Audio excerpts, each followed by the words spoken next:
LA Knight becomes the #1 contender for the United States Championship. The Rock addresses Cody one last time before the Elimination Chamber. We review SmackDown and Raw every single week, and we have just had a banger SmackDown. If you'd like to know what happens in it, stay tuned, leave a like, and subscribe so you never miss anything coming up. Let's get into it. SmackDown before Elimination Chamber starts out with a bang. Tiffany versus Chelsea Green. We both like those champions. We do. Candice LeRae and Nia Jax interrupt the match. They get disqualified. Nothing burger. Absolute nothing burger. Yeah. Absolute nothing burger. The only noticeable thing about this match was Trish Stratus was on the outside. She cut a promo before the match, got everyone hyped. Again, just building up the rivalry for the match in Elimination Chamber, which I don't know how great of a job they've done for it. I don't know if I'm too hype.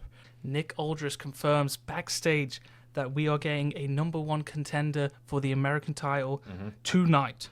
3 matches, 1 finale. Andrade versus Fatu, LA Knight versus Santos, Braun versus Melo. Yes. And that just really set the tone for the rest of the night. That's the bulk of the matches we were having. Quite excited about this. I like the format for tonight. Everything felt like it was leading towards something. And with that, we get into our first contendership match of the night, Andrade versus Fatu. And of course, Jacob Fatu takes the W.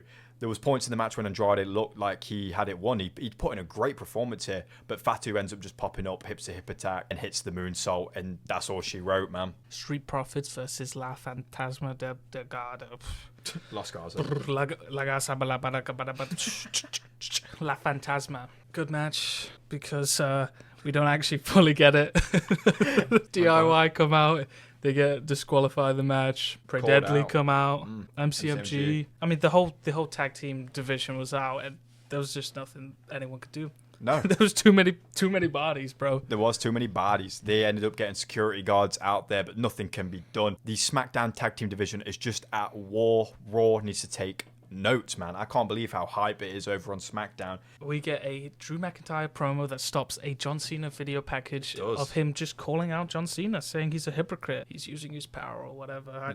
It's really hard to defend Drew at these points, to be honest. And we have Damien coming out, and the whole shtick with Drew is just calling him a baby who cries and whines about. That's what everyone says about Drew, yeah. He's just crying online. And burn it down. Seth Rollins comes out in one of the most god-awful outfits. He just looks like such a bellend, bro. It was a corker tonight, dude. Continue. CM Punk comes out, makes fun of his outfit. He's just like us. He just makes fun of his outfit. And then everyone's just going back and forth, and we just getting all the stars out, complaining at each other, just taking shots. And then John Cena's theme music hits. Finally, bro. We get John Cena coming out. Oh, wait. It's Logan Paul. He tricked the audience as if he needed more heat, bro. Everyone already hates him. Genuinely, yeah. And then Logan Paul also makes fun of Seth's outfit because that shit was trash, bro. It was. But we had everyone here that's in the Elimination Chamber. No John Cena. No John Cena. What a great retirement tour. CM Punk, Drew McIntyre, both of them taking shots at John Cena at the minute, saying that this is some retirement tour, ain't it? He's not even here. Logan, again, just cooking everyone. Doesn't have much to say for Damien. Yeah, man, I'm looking at all these heavy hitters. Damien is a heavy hitter, but again, it's just no one's really got any links with them. CM Punk then charges down the ramp at Logan Paul. Logan Paul scarpers backstage. I don't know what they're building up here between Logan and Punk, but I'm here for it, dude.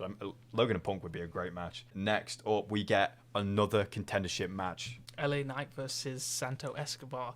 Terrible match. So boring. I hated it. It was boring. LA Knight picks up the win. Thank God, bro. When he finally hit that move and won it, I was just grateful it was over. To Sami Zayn and Kevin Owens. Both in 2 different stadiums.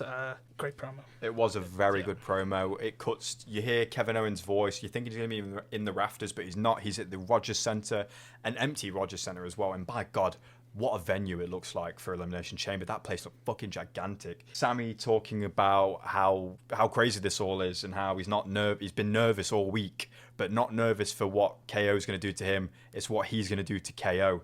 And Kevin Owens, this bastard, bro, he says, I'm going to paralyze you and I'm going to watch your family suffer. Fuck me, bro. This is wrestling. I mean, this is getting dark, bro. We all know they're going to hug it out in Mania. I mean, or maybe not.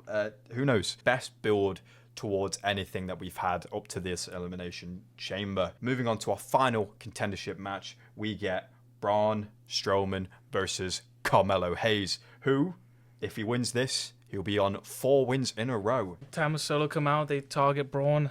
Yeah. They fail. That's the bad news. They fail. But then ref looks away, and Melo does a Eddie Guerrero. He does, man. And I love this.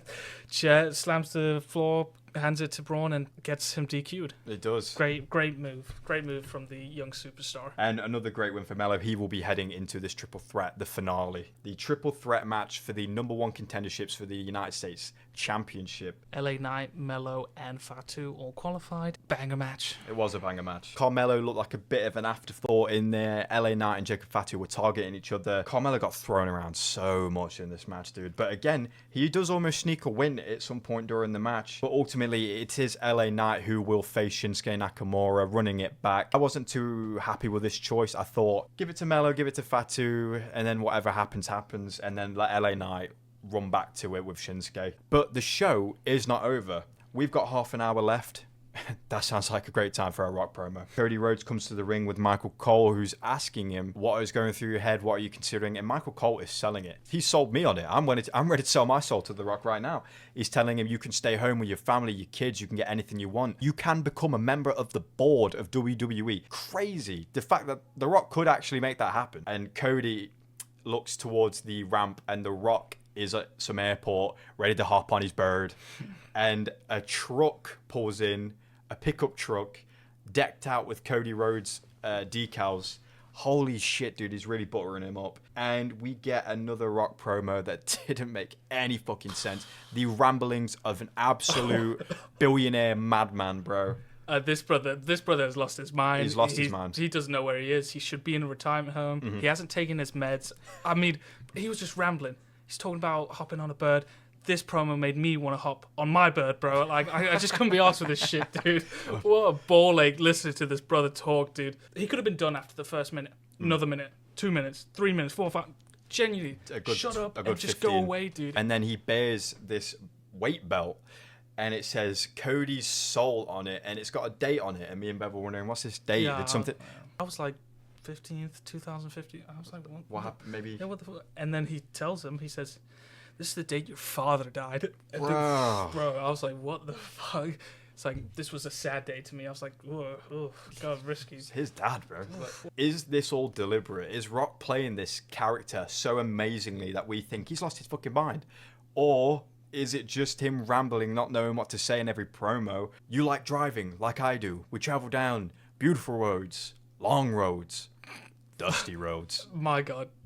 Who wrote this? The Rock wrote it. That's why. He didn't have writers for that. That's why you could see right through it. I think he had a bit of Boogie Sugar or something before this. Boogie Forrest Bump. He He just emphasizes the strangest things. He talks with the cadence and the flow and the picking up minute, unnecessary details of like Donald Trump. He talks like Trump. You know when you watch Trump in a political debate, or well, not political, but and he'll go, "Oh, they're great people over there," like for no reason, and you're like, "Yeah, but talk about this." The Rock does that. He's talking to Cody. Says, "We've been speaking this week. I've been talking to your dad." Okay, that's one thing. Did he say that? He says he's been talking to Dusty. Oh my. And he said, Dusty told me you've been talking to him as well. The Rock also says, we've been texting, we FaceTimed once. And we're like, what the fuck are you on about, old man? Dude, lace up the Speedos, get in the ring. I'm sick. This is so weird. The Rock is nearly 60, bro. It's incredible. Please, just retire. Go in the Hall of Fame. Go away, dude. I'll tell you one thing. It's not boring. It's definitely not boring. Entertaining. It's so not boring. Throughout the show, we're getting a few people backstage telling Cody to take the offer. We get The Miz telling him to take the offer because obviously The Miz lives in Hollywood. Better keep an eye on him as well when I'm at it. And CM Punk tells him he should stick that deal up his candy ass. He has no love for Dwayne. But he says a great point. He says that young Cody and young Punk would have taken the offer. It will all be revealed tomorrow at the Elimination Chamber, or will it? We'll cover it then and there. Thank you very much for watching. We hope you enjoyed this episode. We certainly enjoyed this banger episode of SmackDown. Thank you very much for watching. NoPop. NoPop, baby.